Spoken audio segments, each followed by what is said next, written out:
The Human Security Officer, Part 38. The first shot bore into one's chest. The second caught the other's knee and forced him to fall into the open. The third shot followed the second and caught the man straight through his skull. The Sentinel was already moving. She'd pay for the action, but it was the best move amongst a bunch of shitty choices. The Sentinel had brought its mangled arm up and now sent it careening down into Penn's outstretched grip to disarm her. She only had time to shift her left hand over her right. Still, the blow caught her hard. Pain erupted in her left hand as bones fractured and shattered. The gun clattered to the ground. Penn slammed her right foot into the side of the Sentinel.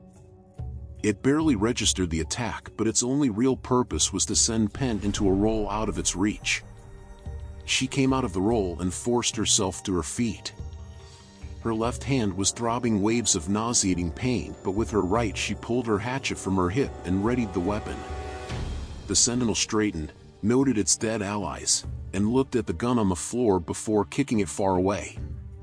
It looked at her and let out another deep buzzing sound. Without warning, it lunged forward, incredibly quick for its weight. Penn went under its attempted grapple and passed it on its left.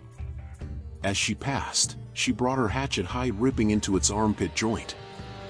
She then dropped to the ground and brought the hatchet into the back of its left knee. Neither strike disabled anything, but she felt the softer material of the joints give. They took damage. Again though, she paid for her actions. As she brought the hatchet out of its leg, it was already spinning around on her. That mangled right arm clipped the side of her head as she only half successfully dodged to the side. Despite her protection and an indirect hit, her vision flashed white with the impact. Ringing and nausea came quickly as she stumbled away from the machine. It didn't allow her to put distance between them, though, closing the gap and striking her. Its left arm rocketed into her chest, cracking against the armor with hydraulic force. Snaking cracks formed in the armor piece and shards of plating flew outward. Penn's feet left the ground and she was sent flying back a few meters before ragdolling to the ground, rolling side over side. It was all she could do to keep hold of her hatchet. Her ears were ringing. Her stomach was turning. Perhaps the only thing keeping her from retching inside her helmet was her body prioritizing gasping desperately for air after that strike had ripped it all from her lungs. As her vision returned to her, she found herself staring at the concrete floor. The ringing also subsided, and she could hear stomping metal steps approaching. She pushed herself up to her hands and knees and then to her feet, stumblingly. Once again it was closing on her. Without thought or hesitation, it struck out again with its left. She could see the blow coming. A focus cut through her blurring vision. The ringing was gone, it was quiet. She could feel her heart beating, pounding, in her chest. Breath came to her. This thing she faced thought faster than her. It moved faster too. And yet at this moment Penn wasn't really thinking at all. She watched as if her entire body started to move on some autonomic level. Her right leg stepped back and she dropped herself low. It would redirect its strike to follow her. She couldn't block it either, not with the force this thing would strike with. She didn't need to, though. As its arm came around and down, she hilted the hatchet in her hand and struck up into its forearm. She couldn't block the strike, but she could redirect it. Dropping low and to the right and striking its arm was just enough to keep its blow from connecting. Its arm sailed over her head and off to her left. She saw it. She realized what she was doing. Its neck was exposed and she had a moment to strike before it could recover from its compromised position. She adjusted her grip on her hatchet, brought her left hand against its overextended left arm, and lanced up and out with the hatchet. Shit! The curved steel edge bit into metal as the Sentinel quickly brought its chin down into its chest. The hatchet sparked against its featureless faceplate. The droning buzz taunted her. It knew just as well as she did that failing to connect with such a strike left her in a terrible position. It brought its left arm back across, batting her arms to the side, and then back again, catching her neck in its grip. It lifted her effortlessly off her feet.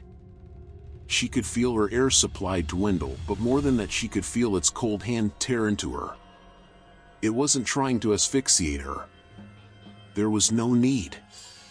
That was a byproduct of it simply beginning to crush her neck. She drove her hatchet up into its left shoulder joint.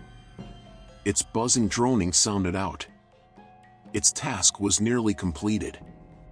Frantically, again and again, she struck. She could feel the compression. She could hear it even. Featureless and emotionless as it was, it almost seemed proud. With a desperate force, she brought the hatchet up once last time. The socket gave. Some weaker material was cleaved, and blue electricity arced out. The Sentinel's grip released, its arm spasming, as it dropped its prey. Penelope hit the ground roughly but kept a hold of her weapon lodged as it was into the armpit of the machine. She used it as an anchor point, pushing the thing around, forcing it around to face away from her before wrenching her hatchet out. Without thought, she dropped and drew the hatchet across the back of its left knee as she'd done previously. Weakened as it was, this strike managed real damage. She almost smiled with satisfaction as she felt the ripping and tearing of vital soft mechanics. Whatever the mechanism it needed to keep a functioning joint failed, and it dropped to that knee.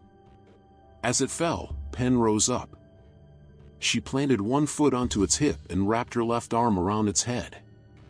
Bringing herself up onto it, she let all her weight hand from that point, forcing its head back slightly. Slightly, though, was enough. Her right hand gripped the hatchet tight.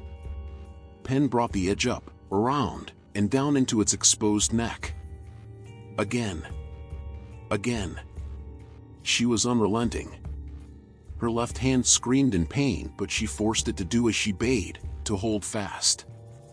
She cleaved into the vulnerable point, each strike biting deeper than the last. With another strike, she cleaved deep enough that as she pulled the hatchet out, it tore soft plastics with it. She hacked once again, but this time, instead of drawing the weapon back out the way it had gone in, she ripped it out to the side. Chunks of vital material were torn out with it.